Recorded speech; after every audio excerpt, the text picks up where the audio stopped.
Off to go to lunch. We have, I think the pool's here, right? Pool here? All right. Okay. All right. Well, first. Just first of all, a quick update. President Clinton is being very cooperative. I do want to point out, because I have seen some back and forth in regards to some of the Democrats trying to call in not credible witnesses, and I won't get into the nature of what I've asked the president specifically until after the deposition is over. But to be clear, we've had two individuals, one that accuses President Clinton of unfounded allegations of there being sex tapes, etc., by the name of Sarah Ransom. And there was an individual under the name of Katie Johnson that also had unfounded allegations of rape against our sitting president of the United States, both being claims that did not have evidence for grounds of that. And so just as we wouldn't call in an individual like Sarah Ransom, who we know made up claims, we're not going to do the same thing for President Trump. So I think to be able to bring that up and conflate the two with this investigation is wrong. And I want to be very clear on record. I don't believe that Sarah claims had valid claims against President Trump in regards to what she was, President Clinton has in regards to what she was alleging. Just as I don't believe that there are valid claims against President Trump by the individual of the name of Katie Johnson. What I will say is it has become very evident, even in the last 24 hours in lines of questioning, that Jeffrey Epstein was running an intelligence gathering operation. In my professional opinion, I do believe it was a honeypot operation. And I do believe that there's a list of individuals who did engage in trafficking, were given these plea deals, and I'm going to name those individuals right now. The first one would be Leslie Groff. The second one, Sarah Kellen. The third one, Nadia Markova. And the fourth one, Adriana Ross. All of these women engaged in the trafficking of minors as adults. They were working and complicit with Jeffrey Epstein's operation. And in my opinion, they are not to be given victim status because they did partake in harming young girls. I remember seeing in some of the files, some of these girls were, as young as 10, 11 years old and older. And so obviously we have a lot of work to do, but I did want to come and give an update and let you know that President Clinton, as of right now, is cooperative and answering all of our questions. And that it leads me to believe that if we can remove the partisan nature of this investigation, we actually might be able to get justice. And so I will be calling on the Oversight Committee to bring in those four individuals that I just listed. We will continue to conduct the investigation and provide updates shortly for all of you. What has the former president said to the committee about his interactions with Jeffrey Epstein outside of the statement he released today? I can't get into the specifics of the deposition because it's still currently going on. But again, he's being very cooperative, and I think that statement is pretty on point with what we're hearing.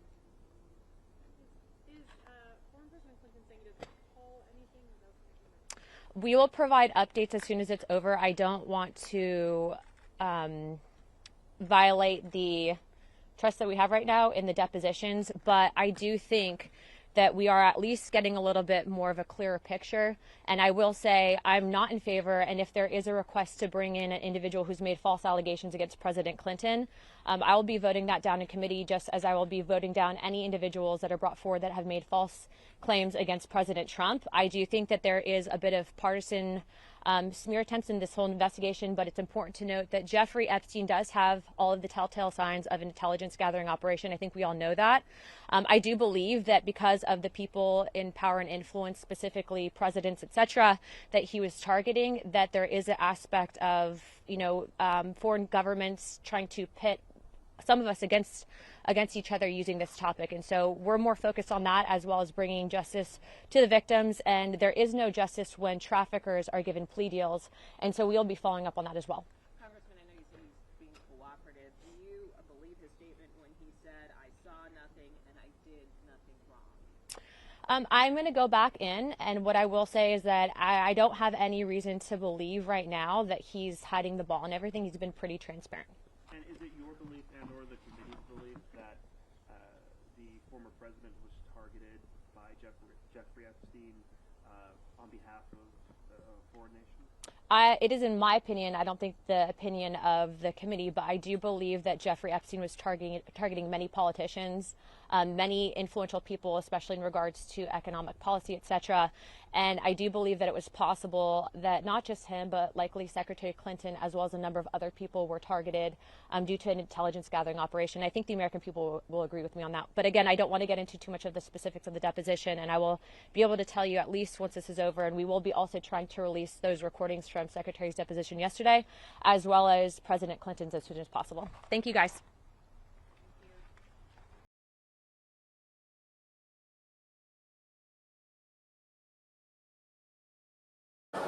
Terrific.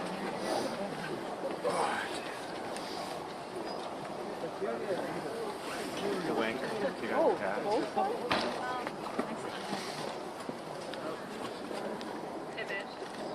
Republicans. Change positive.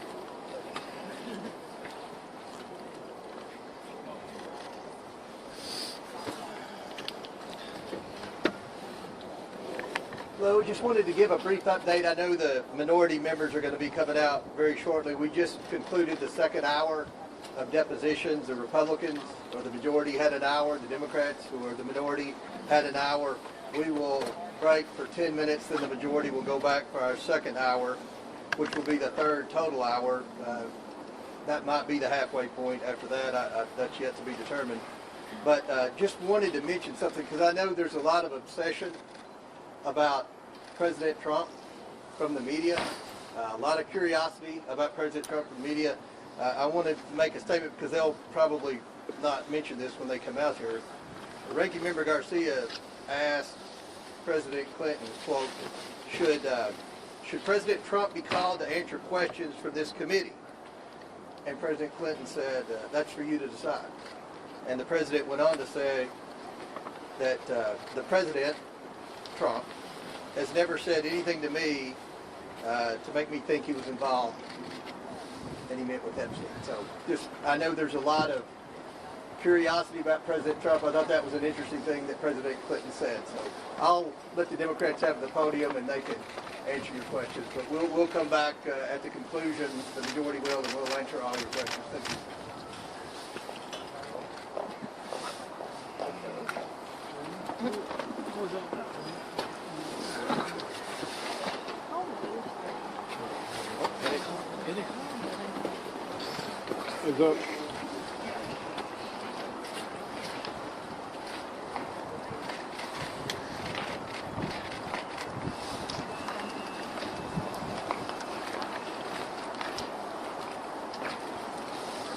President Clinton, in his opening, made the most important statement. No one is above the law. And he made it clear that it was perfectly appropriate for the committee to call him and ask him tough questions about what happened. He also made it clear that it was totally inappropriate for this committee to call Secretary Clinton. That's why personally I didn't even show up yesterday. I thought it was outrageous the way they treated Secretary Clinton. She has nothing to do with that.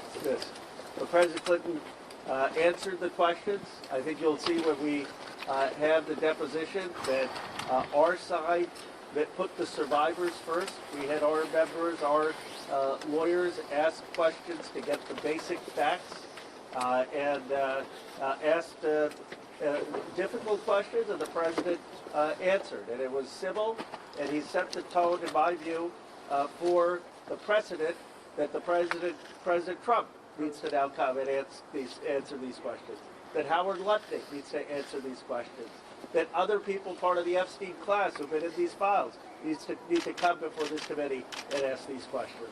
And then that's the only way we're going to have accountability and healing. Now I'll turn it over to our ranking member, Ranking Member Graham. I'm just going to introduce folks. I'll make some comments at the end. I'm going to introduce other members. First we have is Congresswoman Emily Randall. Thank you. As you heard, President Clinton in his opening statement said that America was built on the idea that no person is above the law, even presidents, especially presidents. And the Democratic members of the Oversight Committee feel the same. No one is above the law, and anyone with knowledge of Jeffrey Epstein's crimes should absolutely come before the committee to give testimony about what they saw or did. Who was there? Who was involved? Survivors like Charlene Richard, who was my State of the Union guest, deserve the accountability and the truth. The American people deserve accountability and truth. That means a complete release of the files and cooperation, not obstruction, from Pam Bondi, and it means testimony on the record from anyone with information, whether that's Howard Lutnick, Bill Gates, Larry Summers, and yes, even and especially Donald Trump.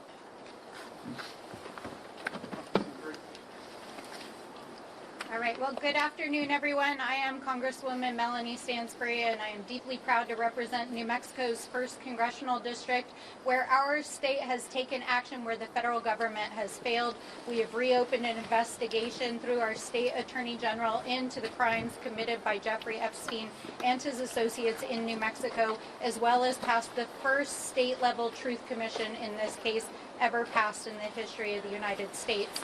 We will be working very closely to make sure that the state is able to make a full accounting of the crimes in New Mexico. With regards to today's deposition, I want to be clear at the outset that President Clinton, as of today, has not been accused of a crime. There are not public files available that accuse him of a crime, whereas there are publicly available documents that do allege a crime of President Trump. But it is very well established that President Clinton had a relationship with Jeffrey Epstein and Ghislaine Maxwell, and we are treating this investigation extraordinarily seriously. And when you see the recorded deposition, you will see that we ask all of the hard questions, centering the survivors, making sure that we get to the bottom of where there are discrepancies in the record, and understanding how not only the crimes that Jeffrey Epstein committed could go on, but why there was a culture that surrounded him wherein the rich and powerful turned a blind eye. And with that, I turn it back to our ranking member. All right, Congressman Maxwell Frost. First off, I just thank you to President Clinton for coming here today to speak with us. Answering these questions has been helpful for us as we will continue this investigation. Donald Trump, as we know, needs to come before this committee. He's been caught in multiple lies as it relates to his relationship with Jeffrey Epstein. I can tell you I've seen unredacted files myself that directly refute his assertion that he kicked out Jeffrey Epstein out of Mar-a-Lago and the reasoning why he did that. Also, walking out of this, I can tell you we all now have a lot of new questions that we have to raise as it relates to the reasoning on why Donald Trump had a falling out with Jeffrey Epstein in the first place. Another thing is that I saw about an hour ago, Donald Trump in a press conference said that Howard Lutnick is, quote, a very innocent guy. Donald Trump has asserted many times that he knew nothing of Epstein's crimes. If he doesn't know anything about Epstein's crimes, how can he know for sure that Howard Lutnick is, quote, a very innocent guy? We have questions for him. And I think what today is showing and what yesterday is showing is, of course, no one's above the law. That includes the President of the United States. And my hope is that our Republican colleagues, as we walk out of here today and go back to D.C., will join us in making sure that we can hear from Howard Lutnick, from Pam Bondi, and from President Trump. Good afternoon, Congresswoman Yasmin Ansari, representing Arizona's 3rd District. I think today was a historic day for transparency in the United States of America. The fact that we have the former President of the United States, Bill Clinton, under oath, speaking to the Oversight Committee and answering questions in a transparent manner is critical. I look forward to the Republican majority listening to our demand of having the transcripts and the videos unedited of both depositions, today's and yesterday's, released immediately, because the American public deserves to hear and see these answers for themselves. And ultimately, this demonstrates that nobody is above the law. And my top concern at this moment is the ongoing White House cover-up. It is deeply concerning that we are seeing a very coordinated machine from the President of the United States continuously repeating that he has been exonerated. He just repeated that today to members of the Republican Party on the Oversight Committee, repeating that lie as well. There are very credible allegations that have been looked into and investigated by the FBI, the Department of Justice, is illegally withholding. Please do not stop asking about this. Why is the DOJ continuing to defy the Epstein Files Transparency Act by refusing to release the full Epstein files, by illegally withholding information, by deleting photos and videos of people like Howard Lutnick. This is unacceptable. Donald Trump must be deposed immediately in front of this committee, as do many senior level officials from this administration. Congressman Suhas Subramanian from Virginia. If there was any doubt before today that oversight Democrats are treating this investigation in a nonpartisan way, it'll be put to rest when the transcripts come out. We've been asking the former president the hard questions. To his credit, he has answered every single question. He's not taking the Fifth Amendment. He's been actually quite comfortable, and he's actually given very long, deliberate answers to all these questions. And so we appreciate the former president being here today, and we would like to see the current president come before us as well and give the same kind of transparency that President Clinton has given us today. And we're going to continue to demand the release of the files, to continue to demand transparency of this administration. Two quick points. Wesley Bell, Congressman, Missouri's 1st District. First and foremost, President Clinton came here and answered tough questions.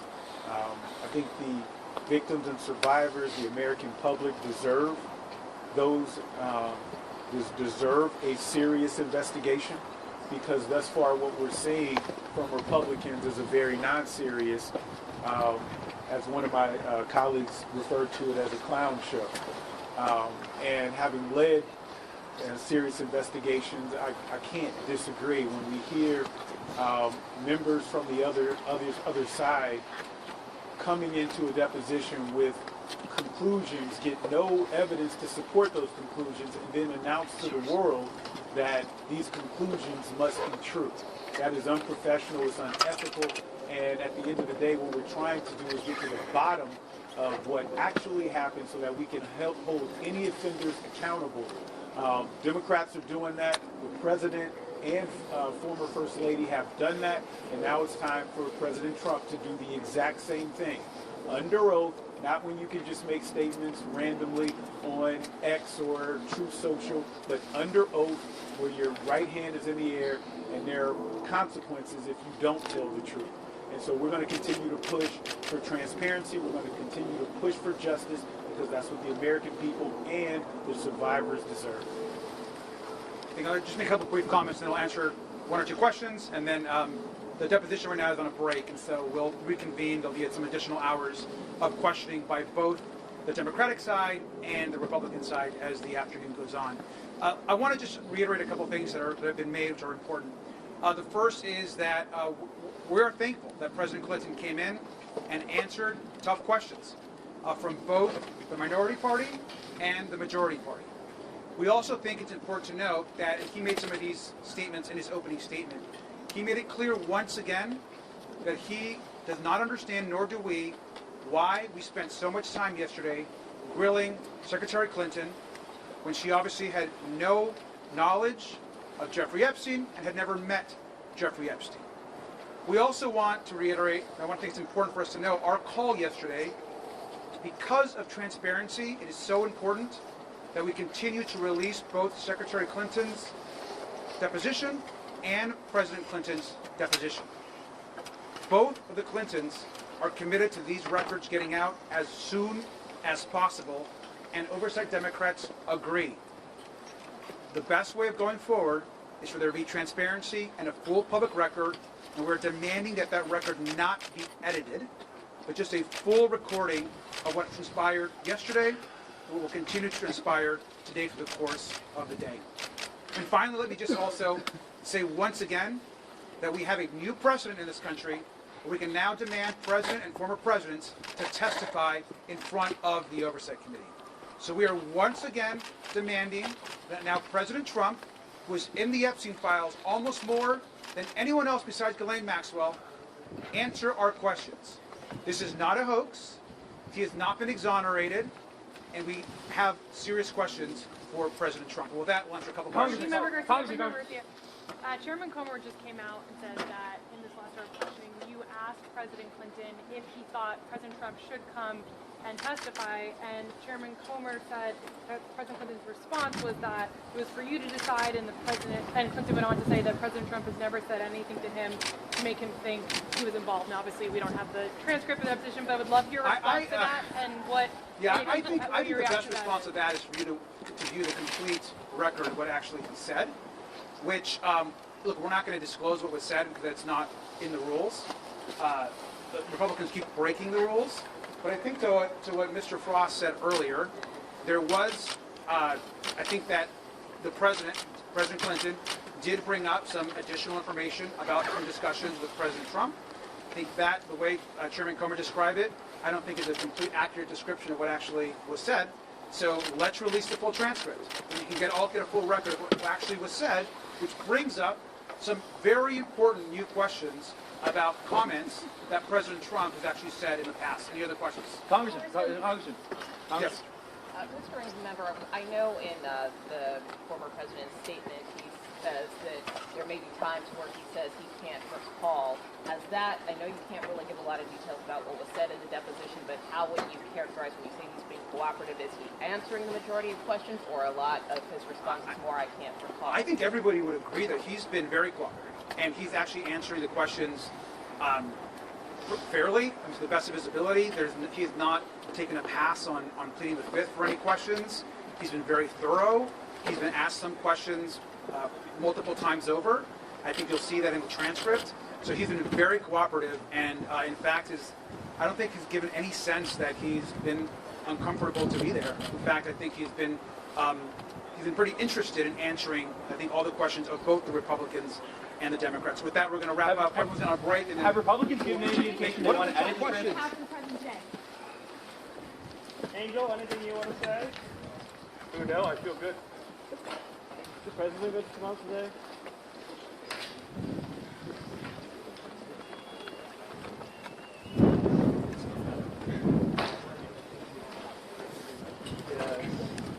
He's an old timer.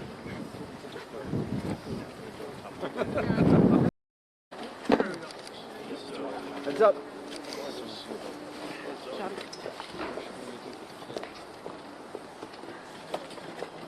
Well, our deposition of former President Clinton has concluded.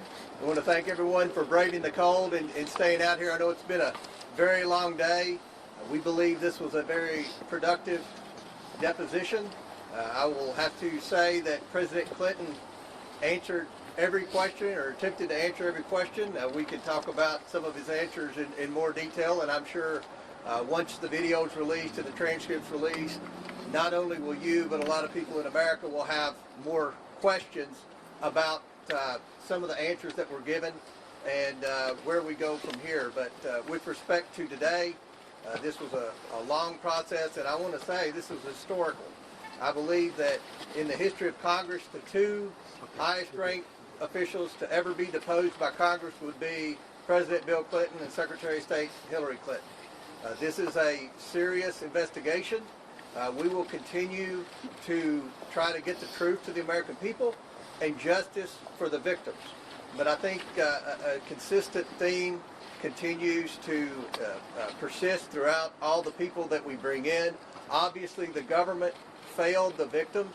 There was justice was not served in Palm Beach when Epstein was first arrested. We're very concerned about that. We still have lots of questions about how Epstein accumulated so much wealth, and we will continue to bring some more people in and try to get answers. I'm going to yield to the other committee members, but every member of the committee participated both days and asked very good questions. Ms. May? Yes, I want to thank President Clinton for being here today. He was here for a very long day. He did attempt to respond to every single question asked, even when his attorneys told him to shut up. He kept, going. I think there's agreement too on everybody who is here on both sides of the aisle that we want to get to the bottom of this. Whether Jeffrey Epstein was an intel asset or honeypot operation, sex trafficker, prostitution ringleader, financier of Ponzi schemes, financial crimes, etc.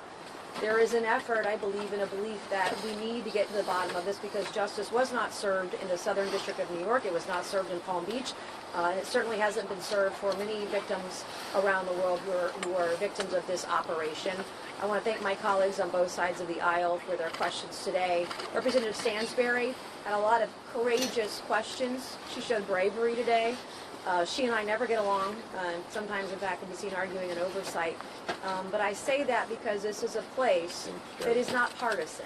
This is a place where the country is seeing Republicans and Democrats work together to figure this out, find the truth, and try to come up with solutions so that when this happens, women are believed, men are prosecuted, their abuses are prosecuted, and justice can be seen and can be done. And I want to thank everyone for their hard work. I think I can't say anything about the questions and answers today or yesterday, but I will comment that I believe you'll see some inconsistencies in some of the responses.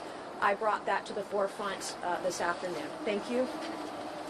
I'd like to close by saying that we do intend to follow up and bring in, and I know that that's up to the chairman's discretion, some of the co-conspirators that were given lesser sentences that were known to have trafficked young girls.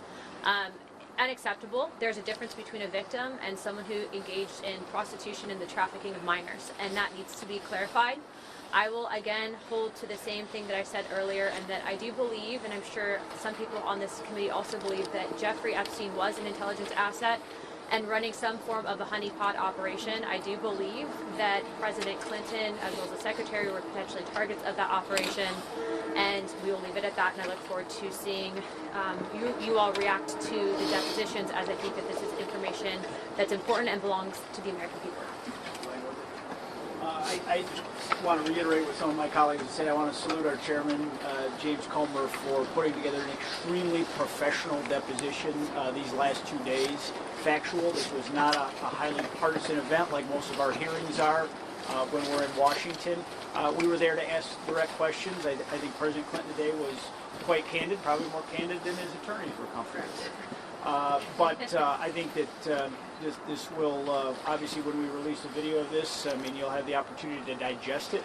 But we do have to get justice for the victims, because in all of the political food fight in Washington, D.C., what is getting lost is the fact that there are victims that deserve justice.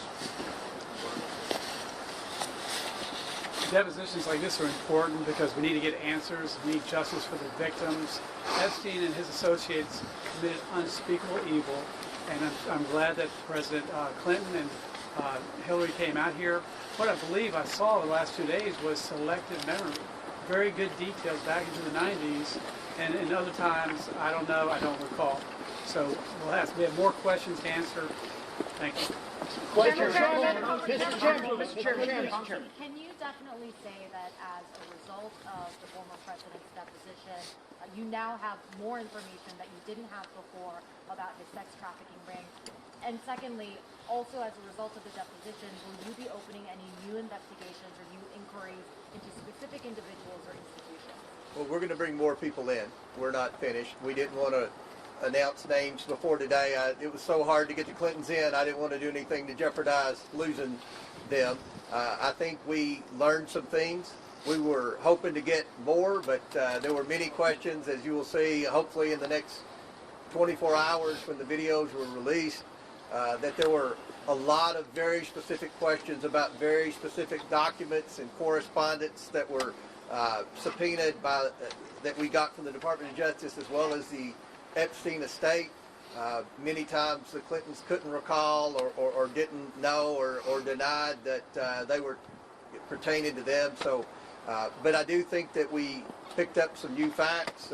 We asked both Hillary Clinton and Bill Clinton where we should go from here as a committee, because we're sincere about trying to get the truth to the American people and hold some bad actors accountable. In this. Mr. Chairman.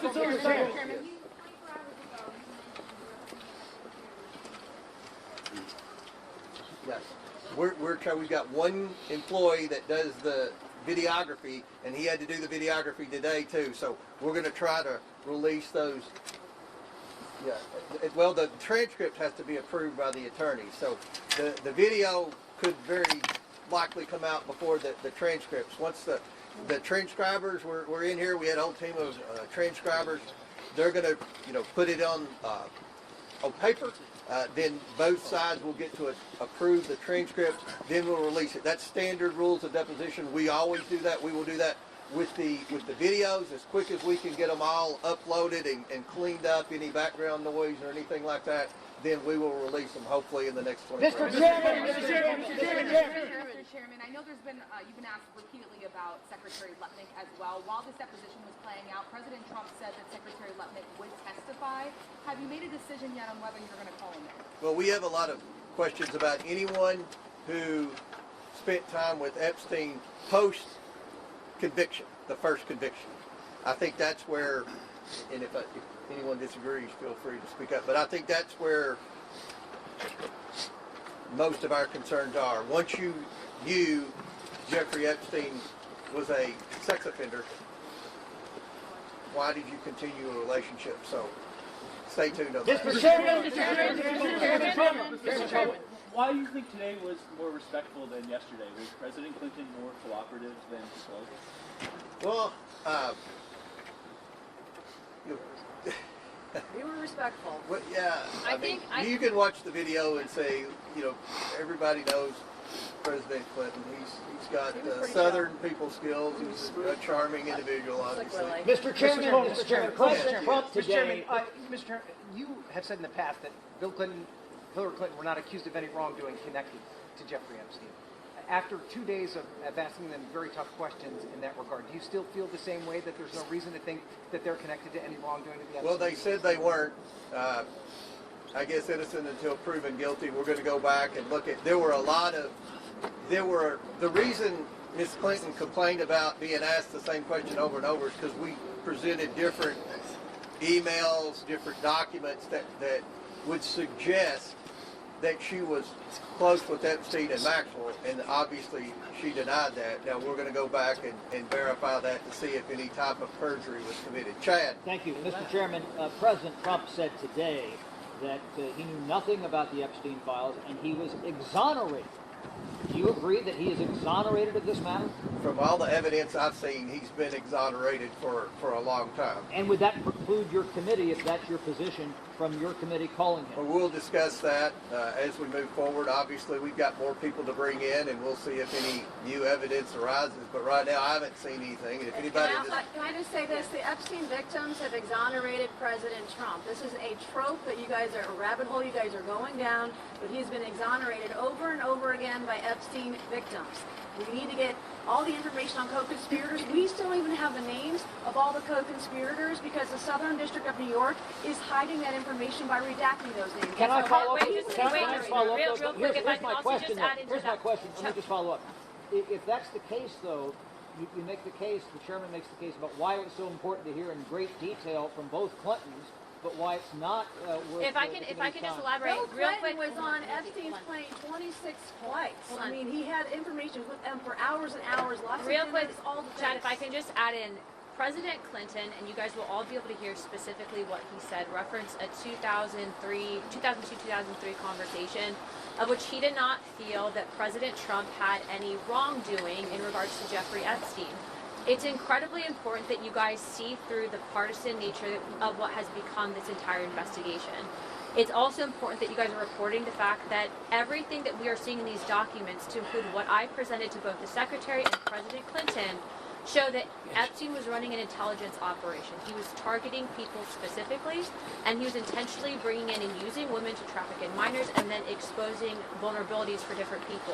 What I will also say is that, like Nancy has said and the chairman, there is nothing that we are seeing where there's criminal involvement or reason to believe that the president has any wrongdoing, and that is why we are not supporting this crazy theory in bringing him into all of this. We appreciate that President Clinton said what he did, and I will say that that has probably been, I guess, the silver lining in all of this. And I will say Secretary Clinton and President Clinton both offered, I think, suggestions, advice on where this investigation should go based on information they have, things that they've seen, experiences in their positions, and that's helpful to this entire thing. And again, this has been not partisan.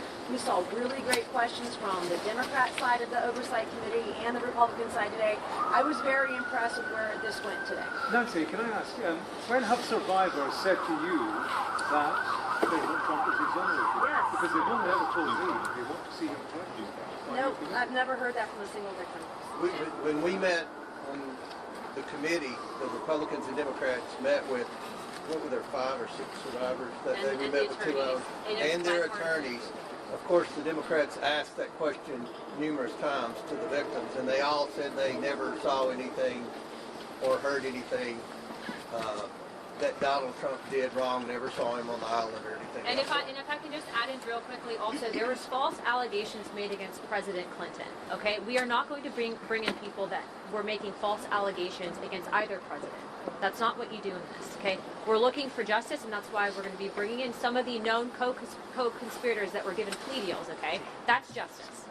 Congressman did a great job on that today. Have you raised the issues? Last question. You have issues with redactions with President Trump. Have you raised that concern to the Attorney General? I have raised my concern with redaction to the Southern District of New York. They have a letter of the DOJ and the CIA. My advice to the Department of Justice is release the documents and unredact the names of anyone who wasn't a victim. And I think one of the issues we have, can you be a victim and a victimizer? That's a question that we're going to talk about as we move forward. Now, we look forward to seeing you next week in Washington. We will have further announcements of where we're going with the investigation, but we have 2 more depositions already booked, one with Jeffrey Epstein's accountant and one with Jeffrey Epstein's lawyer. So those are forthcoming. We'll probably announce some more people we're going to bring in prior to those depositions. But I think we had a good 2 days in New York City. I appreciate the Clintons being here. Wish it wasn't so hard to get them here, but as often is the case, it was more difficult than it should have been. But thank you all for being here, and we look forward to releasing the video and the transcript as soon as possible. Thank you all. Congresswoman Mays, can we ask a follow-up question?